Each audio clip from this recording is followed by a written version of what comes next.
Hello and welcome back to the Not Load Fun YouTube channel. My name is Ben Banks, back to review another weekend of Scottish football action and, well, in some cases, lack of action. But we'll get into that just shortly. Another weekend full of talking points and drama. Very, very interesting stuff over the weekend. Plenty of interesting comments made as well, and we'll dissect that all just now. We'll start on the Friday night. There were 4 games scheduled on the Friday morning. Eventually, only 3 were played. Aberdeen beating St Mirren 2-1 with a last gasp winner. Similar scenes at Tannadice. Livingston getting a well-deserved 2-1 victory over Mickey Mellon's side, whereas Hibs put on a really, really good display against Hamilton. It finished 3-2, but the scoreline probably flatters Aki's a wee bit. Hibs completely dominating that one. 2 late goals. A Ryan Porteous own goal, I'm sure you'll be delighted to hear about, James. And he also gave away a penalty as Ross Callaghan put that away. But good display for him overall in the night, and a good display from Hibs. But the main talking point perhaps on the Friday was the game that wasn't played, Kilmarnock versus Motherwell. 6 positive tests at Kilmarnock meant that this one was called off. I've not deemed safe to play. Been plenty of discussions on this over the weekend, whether Mull will get the points from this, whether Kilmarnock can now play their League Cup games coming this Tuesday against, I think it's Falkirk, and then one after against Dunfermline. I think obviously health and safety wise, it was right to call off Kilmarnock versus Mull, but again, the protocols on which the SPFL follow, whilst we appreciate it's an ever-changing pandemic and the boundaries are shifting all the time, they have been called into question here. Yeah, you have to kind of question just what's going on, really. To be a fly in Jim Goodwin's well, most importantly. I He must have been fuming when he heard that game was postponed.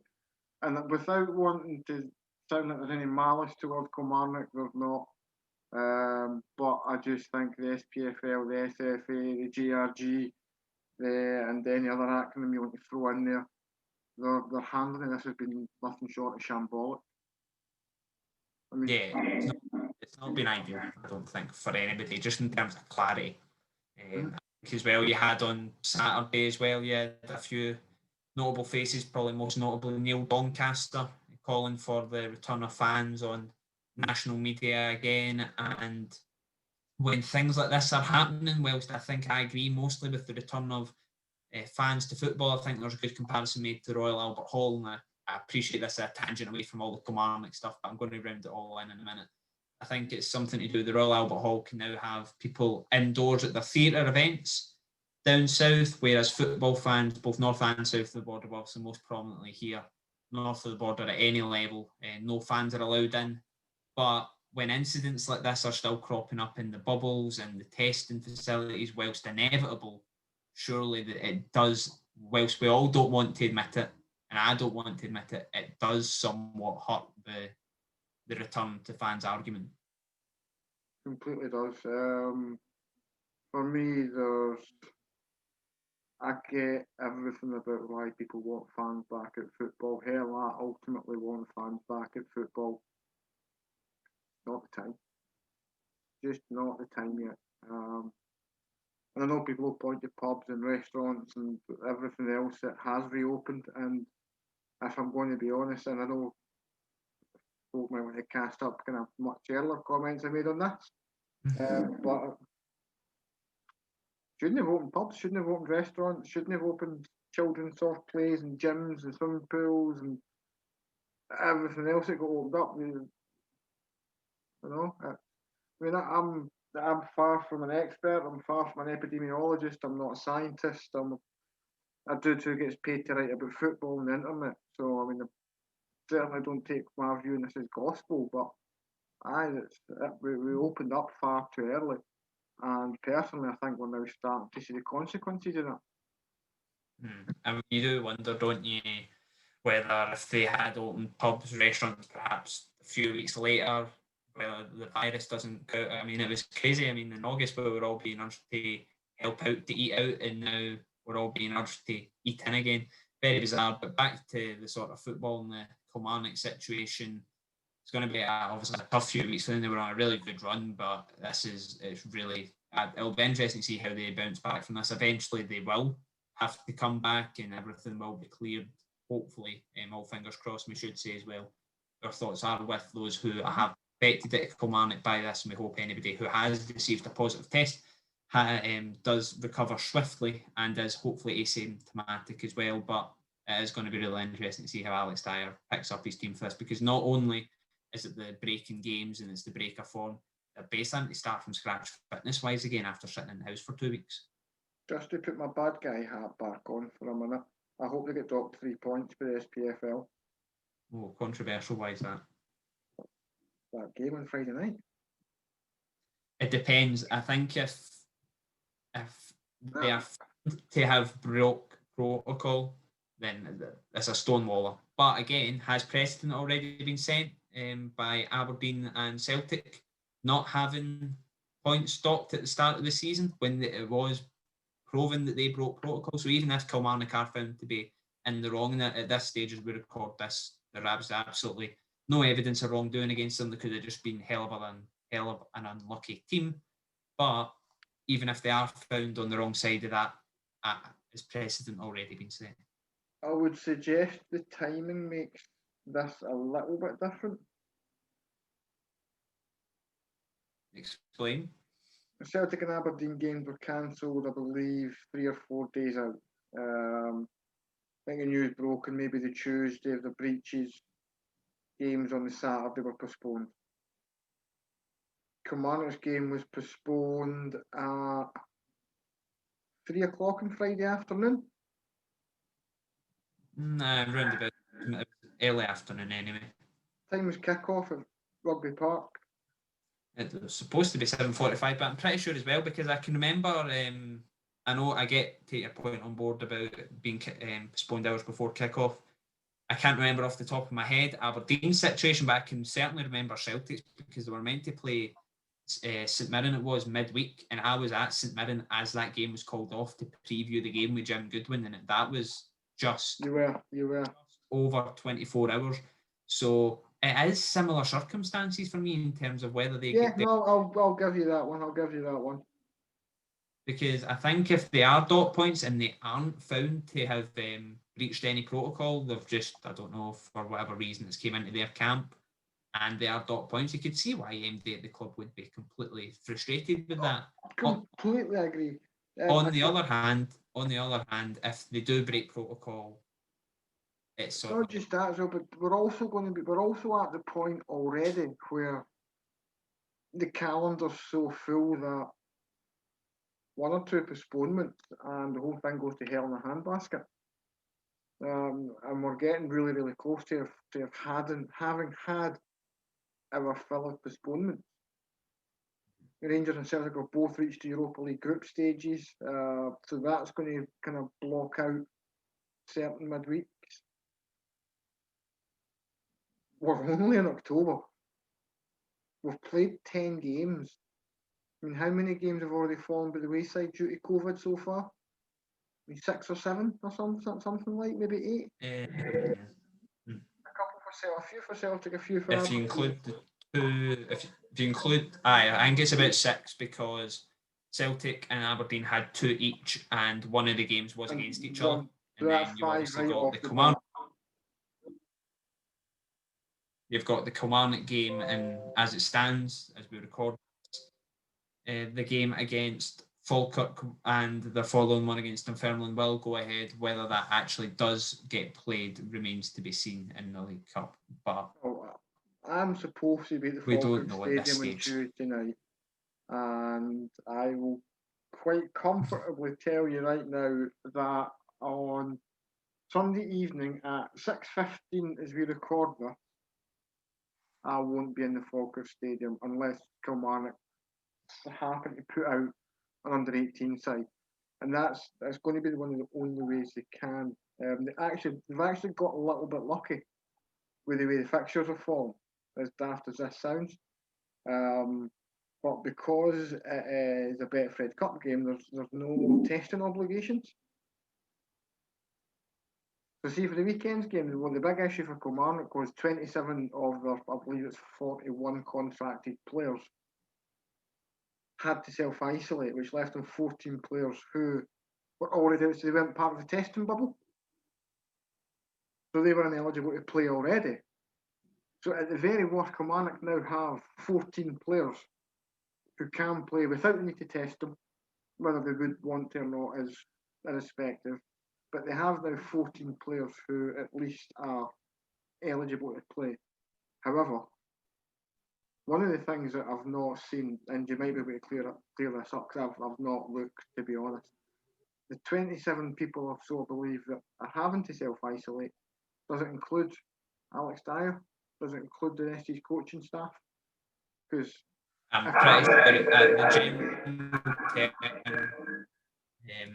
the general term being bandied about is the entire Kilmarnock squad. Now, to me, that suggests coaching staff as well, whilst they've not been completely named as Alex Dyer is in isolation. I think it's been heavily implied, but I don't know for certain.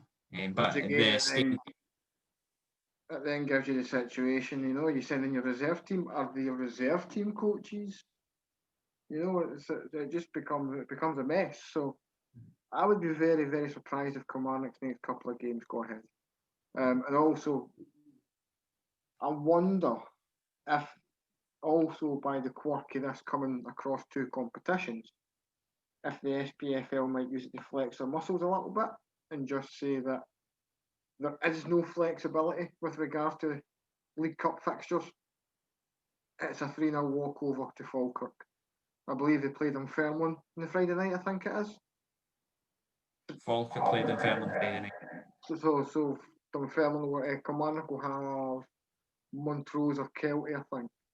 Can't remember off the top of my head. There's only two for them, I'm pretty sure. Is that right? Kilmarnock play Falkirk and they get the Friday off. Play extra game. Right, so yeah. Yeah, we'll look at it. We'll be looking ahead to some of the League Cup games in a wee preview for these upcoming games. There's loads of fixtures going on alongside the big Scotland games as well, which we'll also preview and have instant reaction, particularly the one against Israel, which will be everybody's focus ahead of a big week for the country. Looking at other games as well on the Friday night, Aberdeen 2, St Mirren 1. St Mirren, I mean, just an absolutely hellish day for Jim Goodwin, and he's had a few of them lately. I mean, he might have been slightly annoyed. You'll probably find out at the start of this coming week when he again takes some questions about how he feels about the situation at Kilmarnock. He then had Kyle McGuinness 24 hours later when I heard from him. He said, Kyle McGuinness, hopefully under any circumstances, won't be going. He's an important part of my plans. 24 hours later, he was spotted at Easter Road with a Hibs face mask on, about to complete a 6-figure move to Easter Road. Jim Goodwin saying that it was pretty much taken out of his hands, essentially. I think the direct quote was, you'd need to ask Tony Fitzpatrick or the board about that one. And then after a really great display from his side at Pittodrie, they lost in the 90th minute. Lewis Ferguson scoring a pretty decent goal. 3 really good strikes actually in that game. Ethan Errahon's goal, if you find that online, is an absolute belter. Probably goal of the season contender for me. And there's actually a really good clip of Jim Goodwin going around. I won't repeat what he said on this as we try and keep it all family friendly for all of yours, but definitely decent reaction from that. But overall, I mean, I think that clip was the only time Jim Goodwin would have been smiling during that day, because Jesus, that was tough for him. It's been a tough wee while for the buddies. With some strike, Ethan Errahon, brilliant goal. But it's not been a great wee while for them, and I can't imagine Jim's too happy just now, so I'll try and avoid piling on. There is a bit of about the place. I think St Mirren have got a good squad. I think once they get the main players back, and it's one of the ones, I think when they're playing well, they can have the potential to sort of win a few games, sort of 1-0, 2-1, those type of results. But when it isn't going for them, their big problem as well has been A, defending crosses into the box, and B, scoring at the other end again. It's all very well and good winning 1-0 and 2-1, but you can't win every single game like that. They're a team who they just don't. John Abika again.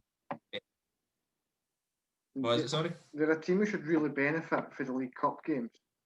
They've got Partick at home. So it's going to be, I believe, it's going to be Partick's first or second. Thistle on Tuesday.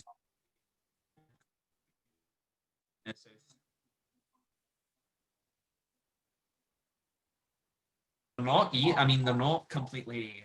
Can they actually for a? I mean, they are a League One side, but to me, they looked. And you look at the names on the team sheet, and you look at the way they were playing. They played Dundee United in the game. I watched them, and even the second string team, Jordan, that we know what's for us, was at that on the Friday, and their second string team competed very, very well against a full strength Hearts team.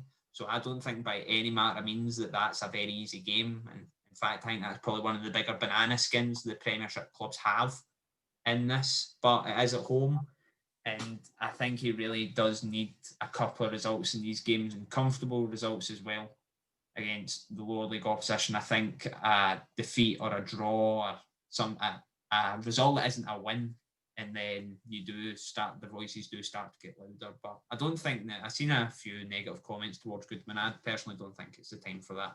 I think it's I'm putting my bias aside. I do love him. I think he's brilliant, but I'm putting all that to one side. If you look at the run of injuries, suspensions, COVID cases, players being sold, captains going, it's just not happened for them. They do need things to settle a bit. However, that doesn't excuse the fact that they have lost 6 games now in a row. There isn't any hiding from that. And the results do need to turn quickly for them. Because Tony Fitzpatrick again starts the season. St Mirren are a club with top 6 ambitions. If they do want to, because it is very tight. I mean, a couple of wins for them, and I know it's not what St Mirren fans want to hear on the back of a 6-game run. The captain's been sold, and it does sound like a wishy-washy PR statement. But a couple of wins, and they are literally on the cusp of the top 6. Mm-hmm. So I don't think it's for baby out the bathwater time yet. And Paisley, the game I was at on Friday, Hibs versus Hamilton, first half is the best I've seen Hibs play in a long, long time. Really, really impressed. 2 goals for him. First one's a free kick that looked a lot harder than it actually looked. He scored a brilliant header as well. And even though Hamilton get 2 goals late on, I think anybody that watched the game could tell you that probably flattered them a wee bit. They just never really get going in that first half. They showed a bit of fight at the end, and fair play to them for getting back into things, but it was Hibs' night, and on another day, if it wasn't for the performance of Kyle Gourley, they could have really won that by 5 or 6. But their goalkeeper did do well in place of Ryan Fulton. And we heard from both managers at the end. Jack Ross pleased with Kevin Nisbet. Potential Scotland call-up for Nisbet, perhaps. He's not involved in the squad, but keeps doing what he's doing, and Ross thinks he'll get there. Brian Rice as well, speaking after it as well, says whilst his team did start slow, he had praise for a couple of the youngsters who came on and made a difference. First half we didn't get the traps, we didn't start the game on the back foot, very unlike us, no competing, and getting the ball away from too cheaper. But second half, Mario coming on, we changed the game for us. And I think you saw second half that when we're at it, we're not a bad team. And I think Hibs had chances, but we had to take chances going the other way to try and get back in the game. And I said to them at half time that the third goal would be really, really important, as it always is. And we had the chance to get it and we never took it. And Hibs got a soft third goal and everybody thinks the game's done and dusted. But I know we'll keep going. So fair play to the boys. It was sick on the pitch. So I don't know if he's got a doubt. But it started the game really poorly. That spread through the team right away. It's always disappointing. It was an early change, but I must say the young lad coming in, that's only his third ever start for me.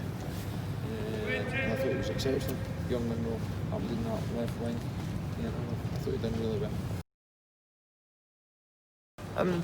I think if he continues to do what he's doing at the moment and he can replicate that over a consistent period, then I think he gives himself every opportunity. I'm always I don't like to ever force players upon Steve, because I think Steve's experience in the game and his abilities as a coach and a manager will mean he'll pick the players that he thinks are worthy of being called up. But I think in the future for Kevin that he gives himself every opportunity if he continues to do. You don't be top scorer in the Premiership without good reason, and he is there at the moment, and I think he'll stay up and around that. And as I mentioned before, I think it's his all-round qualities that make him even more attractive as well.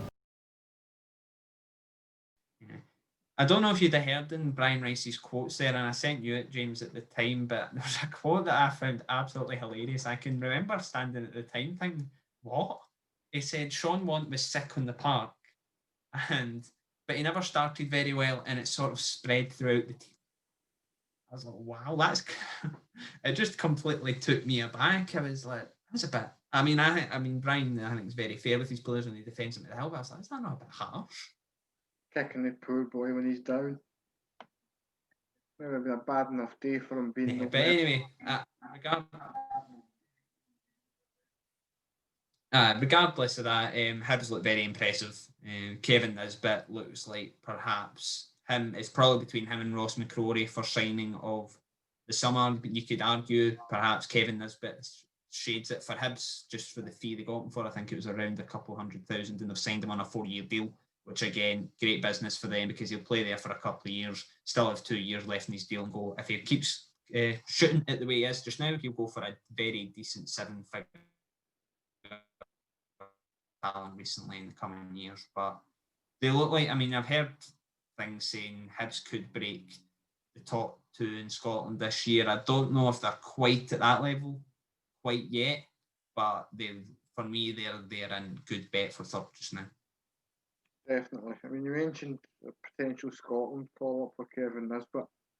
Lawrence Shankland can get with them. Why not? I mean, I said at the time when Shankland got the call-up, I believe Kevin Nisbet actually asked the question at the time as well, when Shankland first got his call-up when both were in the Championship. He can get it. Why can't he? Why can't Nisbet? And he's right. You look at the way he started the season for Hibs this season. The big one.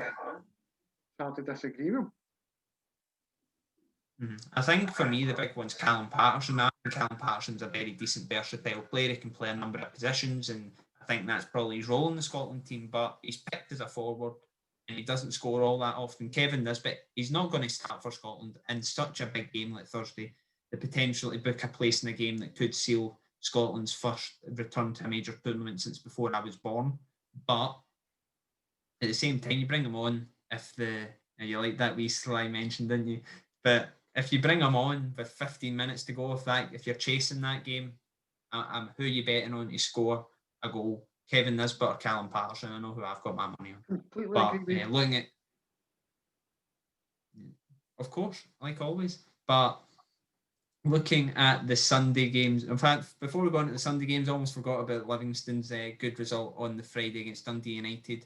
They were played really well. I think Dundee United had one shot on target. It was a goal from a free kick, a really good free kick at that from Nicky Clark. But 90th minute winner for for Livingston. Shades of the 2018 Premiership playoff where they dug deep to win that. And yeah, I mean, Livingston, it was all doom and gloom a couple of weeks ago, and now they sit in a top 6 position. Such is the weird and wonderful world of Scottish football. Really good win for Livy, that. For United, it's a real kick in the gut, that one, surely. But it's a really impressive 3 points for Livingston to come away with. And it's just a nice wee bit of momentum for it to continue with. Just starting to grind out some nice results. Fair play to them. Yeah, I think they beat St Johnstone last time out. They get this victory here. They play Edinburgh City and Alloa now in the League Cup. A couple of wins there. All of a sudden, you've won 4 on the bounce, and at that point, I mean, it doesn't really matter who you play. You're going into whatever games come next in decent form. So they look quite good. And Alan Forrest as well. Arguably, I mean, I know James Forrest is injured, so perhaps that's a bit harsh, but arguably having a better season than his brother in the first turn ago in the Premiership. Mm-hmm. So decent sign for Livy. And they've also signed J. Emmanuel Thomas. I know we mentioned that recently, but he'll probably get a run out in these next couple of games as well. So if they can get him firing as well on top of this good run, could be good things are coming for the Lions. And now moving on to the Sunday games. First of all, it was St Johnstone Celtic in the lunchtime kickoff, and it was just a horrible feeling of deja vu for them. St Johnstone playing so well up until the 89th minute, and Lee Griffiths comes on for his first appearance of the season. Typical Lee Griffiths fashion, scores a header late on to win the game. Patrick Klimala adding a second, while St Johnstone were just clearly stunned, and they deserved a point for the game for me. The amount of Celtic weren't very impressive at all, but I mean, this is where I wonder about the 5 substitute rule. Now, this was primarily voted in by Premiership clubs. They all agreed to it for the start of this season. But surely it should have been factored in, especially for teams outside of Celtic and Rangers, that's the quality that they can bring on. If it was like the Championship, they voted down, and I know pretty much across the board 5 subs have been introduced in Scotland.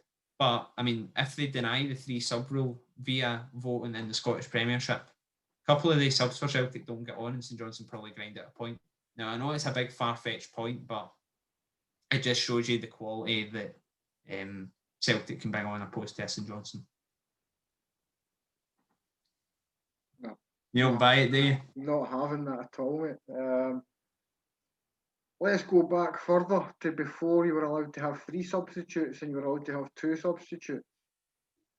Did it become unfair to introduce a 3rd substitute? When you went from having 1 substitute to having 2 substitutes. Football isn't it? It's just how the games are moving on. And it's not a permanent change, it's a single season thing. While we're looking at seasons being played in 8 months rather than 10. I mean, you've got international triple headers for the first time. You've got to remember that players are humans too, and if you don't give them that chance, and it may only be 10, 15 minutes to catch a breath, if you don't give them that chance, you're just cutting your nose off to spite your face in terms of the back end of the season, when players are going to be breathing at their arse and you've done nothing to help them. I get that, and to be honest, I think I probably agree with in terms of fitness and stuff. 5 subs probably makes sense. I just don't get it from some of the smaller clubs' perspective. Like you look at St Mirren, Aberdeen, for example. Now I don't know whether they were for or against either club for the 5 sub rule, but Aberdeen can bring on 5 subs of genuine strength against St Mirren, whereas St Mirren have 4 substitutes. Who gets the benefit of the 5 sub rule there? St Mirren literally can't make all the 5 subs. But if these players were so good to start with, they wouldn't be on the bench at Aberdeen.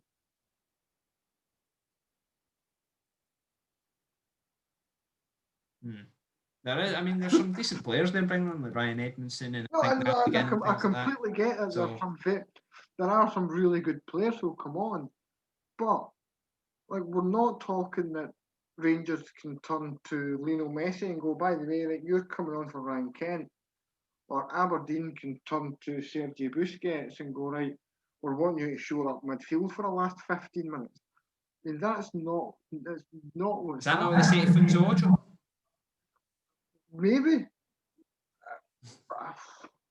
I dread to think some of the things that Derek McInnes says to him. But no, a lot of the complaints basically just seem as though it's a case of, I want my football back. I don't know. It was an observation I made at the end of that game. Talking about the game as a whole anyway, I mean, Celtic weren't all that impressive. St Johnstone, it's just the same old. They need a striker. I think they were in talks, as we record this, with an Israeli striker who was meant to be going to Maccabi Tel Haifa, I think it is. One of the better teams in Israel anyway. Now, granted, I'm not an Israeli football expert, but they are one of the teams pushing towards the top end of that league, and he was supposed to go there before a deal fell through. So, I mean, I don't have much experience of the Israeli league, as I said, but I mean, watching Hapoel Beersheva, whilst not great, were of a probably better standard than most Premiership teams, probably not quite as good as a Celtic or a Rangers, but probably slightly better than a Hibs or an Aberdeen. Yeah. So if he was to go to a club that are perhaps performing slightly better or at the same level as them, they've probably got a fairly decent striker if it clicks. And if it gets it over the line, Callum Davison, but he badly needs one. Like, again, I'm going to go on to speak about the Rangers Ross County game, but they had chances. Craig Conway hits the post. They had a couple of crosses into the box. If they've got a striker, anybody, a 10-goal a season striker, doesn't even need to be anybody spectacular, just somebody that knows where the net is. They probably get a point for that, perhaps more. Yeah, no, absolutely. So looking at Ross County, Rangers. Similar story, very, very similar games. Rangers going ahead in that one early through James Tavernier, and I don't think Rangers really clicked into gear. Perhaps some Euro fatigue from recent weeks coming into play. Rotated the squad a bit, but they did toil in stages. Ross County came close on occasion, and then Brandon Barker towards the end as Ross County started to fade a wee bit.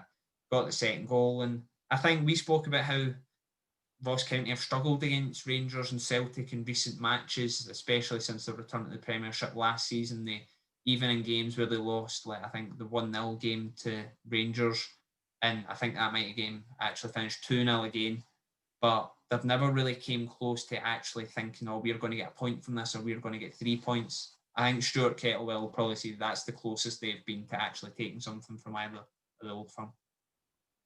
And in fairness, I still thought they were a long way from taking anything.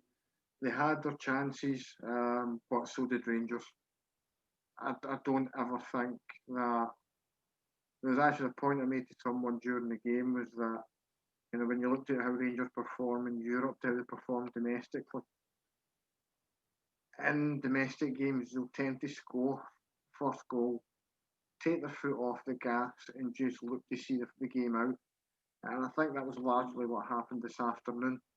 You look at the European games, you score the first goal, you go looking for a second. You score a second, you go looking for a third. And there's a certain ruthlessness there with them that just doesn't exist in league games. But I never had the impression that had Ross County scored, they would have gone on and scored a second.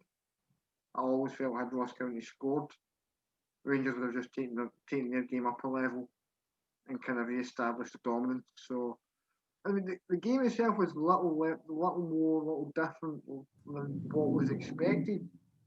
County came down, they tried to keep things tight, they kept things simple in midfield and looked to exploit whatever gaps and mistakes Rangers made. Rangers, for their part, looked to control the ball and see the game from the first to the last and just dictate the tempo. It didn't quite work for them, but yeah, County will go back up the road fairly happy. Happy with it. Yeah. I don't think they'll be happy with the result. I think the way they'll look at it is that they perhaps could have taken something from it, and maybe they could have just. It was one of those ones where it was almost as if Rangers knew how much they had to do. They got there and they just stayed there until the final whistle. They didn't do anything more than they had to. But always felt they were holding back a good bit. If they wanted to, they could have taken it up that level, and they never really had reason to.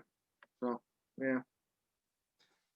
Right, well, we've got time for today. We hope you have enjoyed. We'll be back. We've got lots of content coming this week just with the Scotland games, League Cup games, transfer deadline tomorrow. I'll be back with a short video of some of my favourite picks from the transfer window so far. It's been a really long one. It feels like it's been here forever, but it does finally come to a close Monday night. And I'll look at some of the ones who have made an impact so far, perhaps as well. Some of the ones who clubs will have been glad to keep as well. Kel McGuinness's transfer should go through. Muller will be looking to keep Alan Campbell. That one should hopefully, for Mullow's sake, stay the same, and they can hopefully have him at least until the January, where things will probably pick up a bit with less than a year to go in his deal. Lawrence Shankland, I think, was reported Burnley had approached him for a loan offer, which is just seems bizarre. 500,000 for a loan offer from a Premier League club for a Dundee United striker. Completely bizarre. And obviously St Johnstone looking for a striker. Livingston have said they want to add. So do Aberdeen. It'll be a really busy day, but one I'm sure we all look forward to on the calendar is clubs who have had 3 or 4 months to do their business, rush to get 2 or 3 done on the one day. But we love it all the same. And League Cup games Tuesday, Wednesday, we will be at a couple live. We'll bring you previews from that, hearing from the likes of Stevie Crawford, Dunfermline manager, hearing from a couple others as well, up and down the divisions, and Scotland game as well. Don't think this schedule's ever going to stop, really. I mean, we've got games Tuesday, Wednesday, historic game potentially on Thursday for Scotland as they look to seal their place against Norway or Serbia for a place in Euro 2020 playoff final. Israel aren't going to be an easy task, but we'll have previews and instant reaction to that throughout the week.